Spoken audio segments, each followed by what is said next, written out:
Eirov der Aschole, in der Linie von Prishus. As the Eirov the Rebbe to learn Hilchot Abchira in the 3 weeks, and you have to connect it together with Doke and Tzile. So we'll ask, we have a cover today to have Choshev Mechanchim in our community, Arav Shniaor, please to come and give us some insights into Hilchos Abchira. At the same time, we are going to use up this opportunity to also make a siyum of Sefer Mada that we all finished yesterday, and we started Ahave, and Shmuel will make a combination and will give us the insights of everything. Rav Shmuel, Bakasha.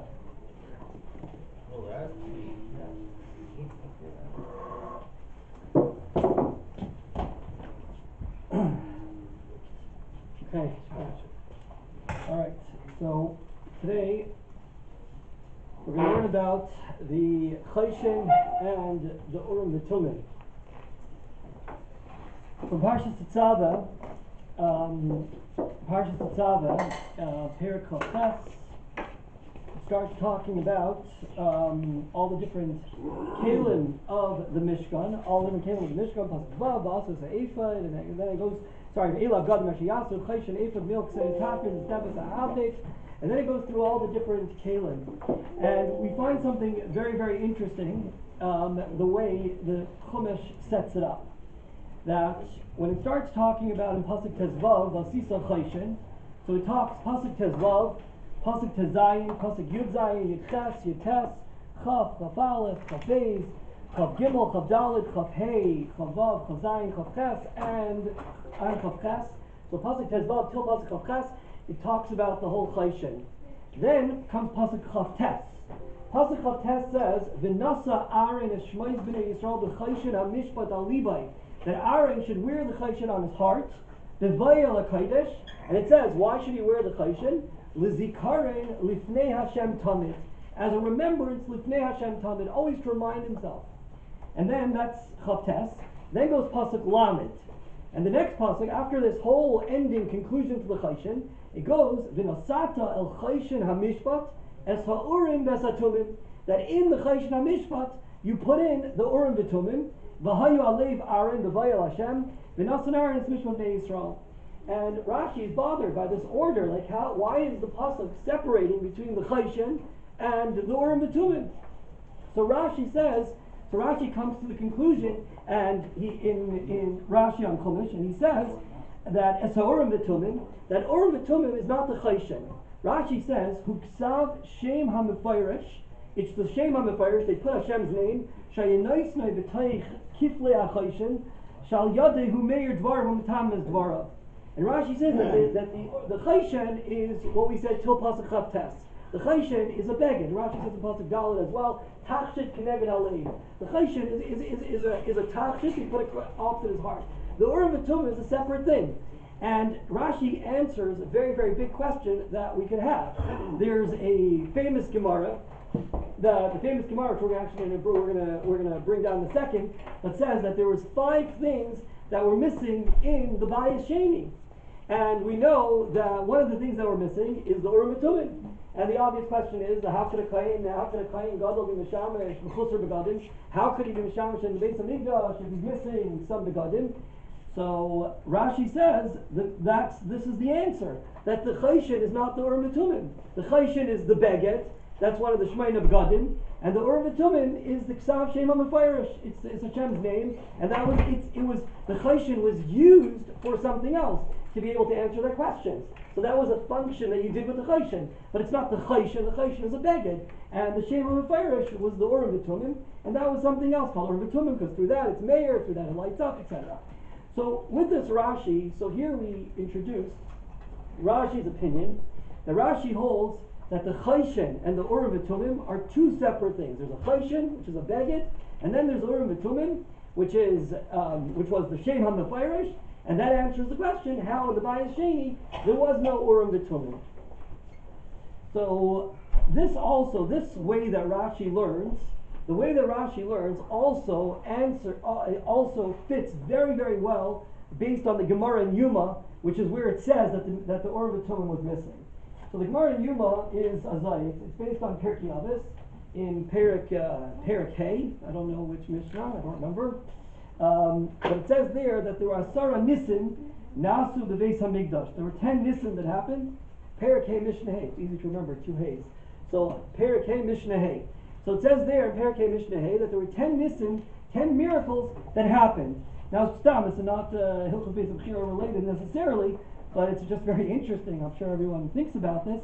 So it goes through all the 10 things, and then it gets to the last things. It says, "V'lehizik nachash ba'akro b'Yerushalayim la'elam, le'amar adam l'chaver tzar li hamakim shalom b'Yerushalayim."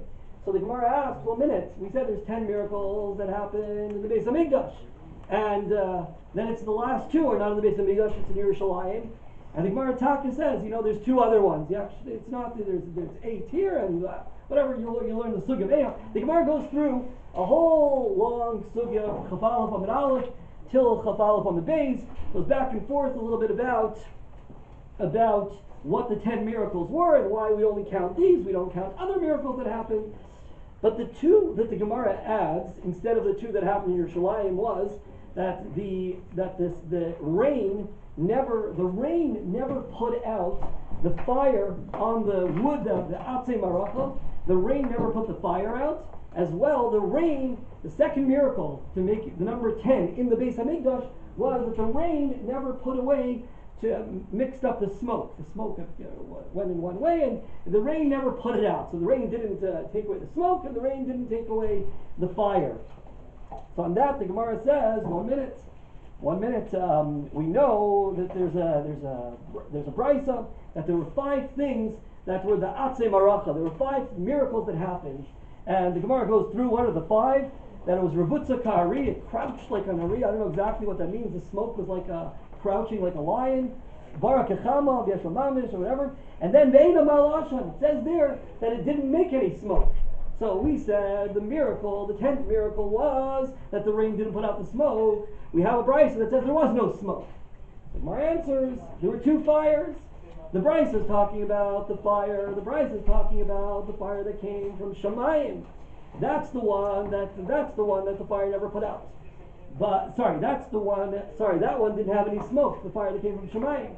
But the one that the Kohanim made, the mitzvah lahavim in a hedyot, that one the rain never put out. Then the Gemara goes on and says, we said it was Revutza Ka'ari, that the smoke was crouching like a lion.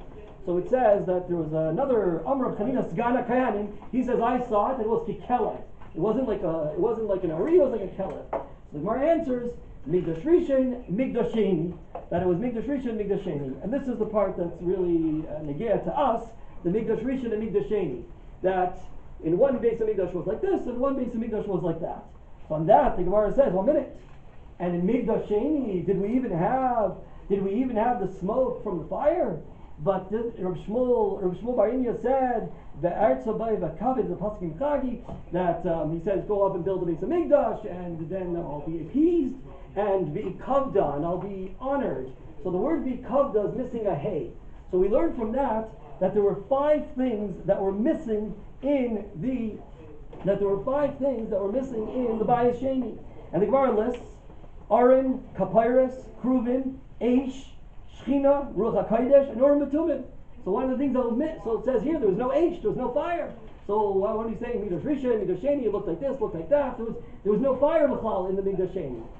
So the Gemara says a very interesting thing, that the fire came down the fire came down from Shemayim, but it didn't help. Didn't do anything. There was a fire there, but it didn't help the burning. The burning only happened through the fire that the Kohanim made. So the Gemara answers basically there were 5 things that were missing, and the Gemara answers this contradiction, was there a fire, not a fire, and says that yes, the fire was there, but it didn't help. From this Gemara it sounds that this Chiddush, that the fire was there, that means the Gemara's assumption is when we say there were 5 things missing, they were missing literally. They all weren't there. Now, if you were counting, there's actually more than 5. Rashi says 3 are the same. The Aron, the Kapyrus, and the Kruvim are all 1. So that's why there's 5. Anyhow, the bottom line is, from this Gemara it sounds that they were all not there. Then the Gemara comes to Gevaldik Chiddush and says, no, it was there, but it didn't function. So what does it sound like? The Urim Betumim that we mentioned wasn't there in the Bayis Sheni. It wasn't there at all. So that would fit very well according to Rashi, and that's how Rashi holds, that there was no Urim B'Tumim. The Urim B'Tumim is different than the Chayshin. It's a Pashtos Gemara. It's the simplest way of learning the Gemara. Not only in Pshuti Shal Mikra, based on, we said, the wording of the Psukim. It means in Pshuti Shal Mikra, it's based on the wording of the Psukim. Until Pasuk of Tes, we have one subject. Then we close the subject and a new Pasuk Urim B'Tumim. So that's based on a Pshuti Shal Mikra understanding. But even the Rebbe says in the Oral Derech HaHalacha that even in a halachic perspective, it would fit with the Pashtus Gemara that the assumption is all these five things were completely missing in the Bayis Sheni. And the Gemara says, but the fire was there, but it didn't work. So there's a chiddush about the fire, but the Urim B'Tumim wasn't there. And that's Rashi's opinion. So that's Rashi's approach about the Urim B'Tumim. On this Gemara, right away, there's a Taisvis. Taisvis on the Gemara says like this. When it says in the Gemara and in the Bayis Sheni there was no Urim B'Tumim, Taisvis says, Urim B'Tumim havu. There was an Urim B'Tumim. And the Taisvis says, She'im like came, because if there was no Urim B'Tumim, the Kohen Gadol would be missing his clothing. How could you have a Kohen Gadol without an Urim B'Tumim? So Taisvis says, no, there was an Urim B'Tumim. Rather, Taisvis answers, it didn't answer. They didn't ask. I'm not sure if they didn't ask because they knew they didn't answer, but the point is, it didn't work. I mean, the Urim B'Tumim was there. Physically, the Urim B'Tumim was there, but it didn't answer any questions. So they didn't have the Ruach HaKodesh aspect of the Urim B'Tumim, but the actual Urim B'Tumim was there. So here we see there's already some sort of argument between Rashi on Chumash and Taisvis here also on the Gemara. Now, when we open the Rambam in Hilchos Beis HaBchira, you open the Rambam in Perek Daled of Hilchos Beis HaBchira in Perek Daled. So the Rambam also says very similarly to Taisvis, whatever, can't take me too long to find it. By the time I find it, it'll be already finished. So the Rambam says also the same thing. I don't remember exact lashon, I apologize. But the Rambam says that also he talks about that there was an Evan and they hit things, and he says also in the Bayis Sheni the Urim B'Tumim was there, but it didn't answer. So the Rambam and Taisvis go with the same approach. Now, the first question that one could have on the Rambam's opinion, on the Rambam and Taisvis, on the Rambam's opinion, the first question one could have is that the Gemara seems to imply that it was missing completely. That's the Gemara's question. The Gemara's question is, there was no fire in the second Beis Hamikdash. Then the Gemara came up with a Gevaldik Chiddush that there was a fire, but it didn't work. It doesn't say anything about it. So how would the Rambam learn the Gemara there that seems to imply in the Havamina that there was no Urim B'Tumim? So the Rebbe in this I should add, this all Sikha and Chelik Yud Aleph. This is Sikha and Chelik Yud Aleph, Parshas Tetzaveh. So the Rebbe there answers that according to the Rambam and Taisvis, we could say that after we're forced to say, it's a bit of a cup here, that after we're forced to say, yeah, you're good? After we're forced to say that the Ish was there, that the fire was there. We're forced to say the fire was there because it's a contradiction. He says he saw the fire. He didn't say the fire was there. He said he saw the fire. You can't argue with Chanina Sagana Kainim. He said he saw the fire, Revutza Kikelev, he saw the fire there. So after the Gemara comes up with this chiddush that the fire was there, the Gemara is talking dealing only with the fire, but we could apply the same thing to the Urim B'Tumim. It was there and it didn't function, just like the fire was there, but it didn't help out the Urim B'Tumim also. And the Rebbe goes a step further, that actually to say the Urim B'Tumim was there and it didn't function is not a big chiddush. Just think of a device without batteries. So you have a device, you have Urim B'Tumim, you have a Chayshin Urim B'Tumim, it's a device. There's no batteries, it doesn't work. But to say that there's a fire and it's not burning, that's a very big chiddush. So once the Gemara gives us this bigger chiddush, it's not such a big deal to say the Gemara didn't mention that there was an Urim B'Tumim that didn't function. So that's how the Rebbe deals with the Gemara in Yuma that seems to imply that there was no Urim B'Tumim. But here comes the second part where the Rebbe says that actually we could magnify the machlokes. We can make the machlokes bigger, but actually we'll end up making the machlokes a lot more clear. There's some Mefarshei Rambam, not all. I believe the Kesef Mishnah doesn't learn like this, but some Mefarshei Rambam actually say that the Urim B'Tumim was not the Shem HaMefarish. Rashi says, what's the Urim B'Tumim? It's the Shem HaMefarish that they put into the folds of the Chayshin. There are Mefarshei Rambam that say it's not. That's not the Urim B'Tumim. The Urim and Tumim was the actual Chayshin itself. The Urim and Tumim was actually the stones of the Chayshin, and the first raya the Rebbe brings is that if you look in Hilchos Klei HaMikdash, Perek Tes, I believe it is, in Perek Tes, you don't find anywhere where it talks about the Shem HaMefarish and that they put anything into the Chayshin. You don't find anywhere. The Rambam doesn't mention. He mentions the Chayshin, he mentions all the names, the stones, everything, and he doesn't mention anything about the Shem HaMefarish being inserted into the Chayshin. So that's the first. So again, there's the Farshei Rambam that say it's the Avnei HaChayshin, it's the stones. The first raya is Rambam doesn't mention it. Number two, in Pirush HaMishnayos, the Rambam says the shamir, the worm over there that cut through the stones, he uses the expression nachash chayfer avanim ubay pischu urim betumim. That this nachash snake was cutting through the stones, and that's where you open the urim betumim. So it sounds like in the stones was the urim betumim, and even more, which is the most interesting, is that on Perek Chavches Pasuk Daled, where it says Vasisas HaChayshin, says you should make the Chayshin. Rashi says Takshit Kineged Alev. Rav Avram, the son of the Rambam, says, and I'll quote you the words, the exact translation. I'll leave up to you to figure out how exactly the translation works. Va'amar Avi Abba, my grandfather said, Shegzerasai, that the word Chayshin, Minchas Shetame Mihiras HaTshuva, Minchas Shetame Mihiras HaTshuva, Eitz LaShaylach Urim Betumim. He says the actual word Chayshin means quickly answering the questions. The Chayshin itself was the answer, like the word Chayshin is the answering the question. It means the Chayshin was the Urim Betumim. Now what's very interesting comes up, that it would be actually fits very well, because these Mefarshim are suggesting that according to the Rambam, the Urim Betumim was the stones of the Chayshin. That would make very much sense that his son would learn like his father. So the Rambam's son, who explains the Chayshin is the actual Urim Betumim, fits like his father, but even more he says Avi Abba. So it's three generations. We have the Rambam's we have the Rav Maimon and the Rambam, and then his son learning this idea that it was the Avnei HaChayshin.